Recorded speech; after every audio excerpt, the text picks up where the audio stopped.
तर या ठिकाणी आपण क्वेश्चन नंबर 21 सॉल्व करणार आहे. Voltmeter can not be use to measure EMF. Okay, voltmeter EMF मोजण्यासाठी यूज केला जात नाही of a cell, but potentiometer can be use to measure EMF of a cell. व्होल्टमीटरचा वापर करून आपण सेलचं EMF फाइंड करू शकत नाही, पण पोटेन्शियोमीटरचा वापर करून आपण त्या सेलचं EMF फाइंड करू शकतो. याचं रिझन काय, तर हा क्वेश्चन 2019ला आलेला होता. याच्या 4 ऑप्शनपैकी पहिले जे ऑप्शन आहे, potentiometer does not draw current from a cell. Potentiometer सेलमधून करंट ड्रॉ करू शकत नाही. B option, potentiometer draw current from a sale.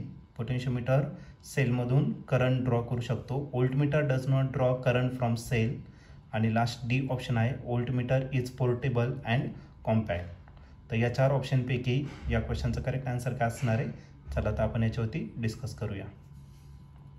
तर या क्वेश्चनमध्ये व्होल्टमीटर आपण यूज करू शकत नाही EMF मेजर करण्यासाठी, पण पोटेन्शियोमीटर आपण या ठिकाणी आरामात यूज करू शकतो EMF मेजर करण्यासाठी. याचं रिझन काय, तर ते आपल्याला या ठिकाणी समजून घ्यायचं आहे. सर्वात पहिले तर आपण पोटेन्शियोमीटर वायर घेऊ. सपोज काय घेतला आपण, पोटेन्शियोमीटर वायर घेतला. ओके, आणि या पोटेन्शियोमीटर वायरला आपल्याला काय करायचं, सपोज जंक्शन आपला झाला A झाला आणि काय कन्सिडर केला आपण, B कन्सिडर केला. ओके, या जंक्शन A ला आपल्याला काय करायचं, पॉवर सप्लाय या ठिकाणी करायचा, कनेक्ट करायचा. आज आहे तुमचा पॉझिटिव्ह टर्मिनल आणि आहे तुमचा निगेटिव्ह टर्मिनल. त्यानंतर या ठिकाणी आपण की कनेक्ट केलं. हा जो सोर्स ऑफ EMF आहे त्याला E कन्सिडर केलं. याला म्हटलं जातं ड्रायव्हिंग सेल म्हटलं जातं किंवा ड्रायव्हिंग EMF म्हटलं जातं. आणि त्यानंतर आपण या ठिकाणी एक रेओस्टॅट या ठिकाणी आपण त्याला कनेक्ट करत असतो.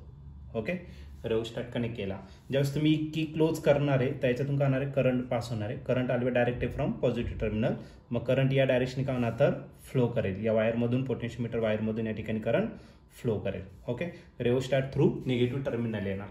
पण ज्यावेळेस आपण काय करणार आहे, याला आपण एखादा सेल कनेक्ट केला. सपोज हा त्याचा पॉझिटिव्ह टर्मिनल असेल आणि हा निगेटिव्ह, आणि या सेलचं जे EMF आहे ते किती घेतलं, तर E1 इतकं घेतलं. ओके, आणि या सेलच्या दुसऱ्या एंडला आपण काय कनेक्ट केलं, तर गॅल्व्हनोमीटर. आणि गॅल्व्हनोमीटरच्या अदर एंडला काय कनेक्ट केलंय आपण, जॉकी कनेक्ट केली. ओके, पण ज्यावेळेस तुम्ही काय करतात, की क्लोज केलेली, आता करंट कुठे जाणार, वरती जाणार. ओके, याच्यातून फ्लो झाल्यामुळे ज्यावेळेस तुम्ही जॉकी कोणत्या तरी पॉईंटला टच करणार तर याच्यात काय होणार, तर गॅल्व्हनोमीटर दाखवेल तुम्हाला डिफ्लेक्शन. म्हणजे याचा अर्थ काय, या सोर्समुळे जो काही करंट पास होतात तो गॅल्व्हनोमीटरमधून पास होतोय. नंतर आपल्याला पोटेन्शियोमीटर एक्सपेरिमेंटमध्ये काय करायचं, ही जी जॉकी आहे ती वायर AB जी दिसते याच्यावरती डिफरंट पॉईंटला काय करायचं, आपल्याला टच करायचं. डिफरंट पॉईंटला टच करून असा एक पॉईंट ऑब्टेन करायचा for which galvanometer shows 0 deflection. तो पॉईंट P घेतला, त्या पॉईंटला म्हटलं जातं नल डिप्लेशन पॉईंट.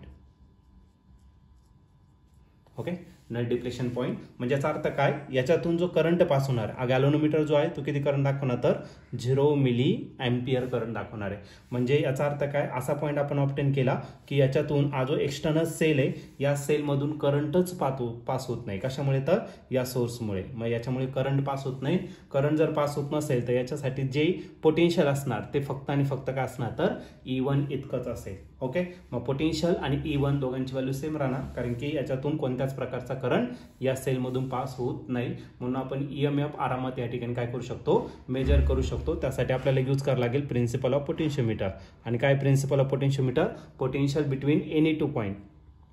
मग आपला कोणता झाला, एनी टू पॉईंट म्हणजे A आणि P पॉईंट, याच्यासाठी पोटेन्शियल झालं E1. आणि तो डायरेक्टली प्रपोर्शनल असणार त्या वायरची लेंथ, म्हणजे काय, तर LAP. A पासून तर P पर्यंत डिस्टन्स मेजर करा. आणि जर तुम्ही डायरेक्टली कॅन्सल केलं तुम्हाला घ्यावं लागेल प्रपोर्शनॅलिटी कॉन्स्टंट. कॉन्स्टंट काय घेतला, K घेतला. या Kला म्हटलं जातं पोटेन्शियल ग्रेडियंट. मग अशा पद्धतीने तुम्ही डायरेक्टली EMF या ठिकाणी काय करू शकतात, मेजर करू शकता. ओके, मग हे EMF जर मेजर करायचं असेल तर तुम्ही पोटेन्शियोमीटर यूज करू शकता.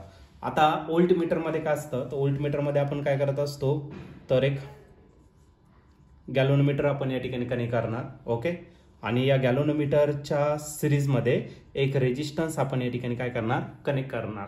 मग आपल्याला जे पण पोटेन्शियल भेटणार ते फक्त याच्या अक्रॉस भेटणार.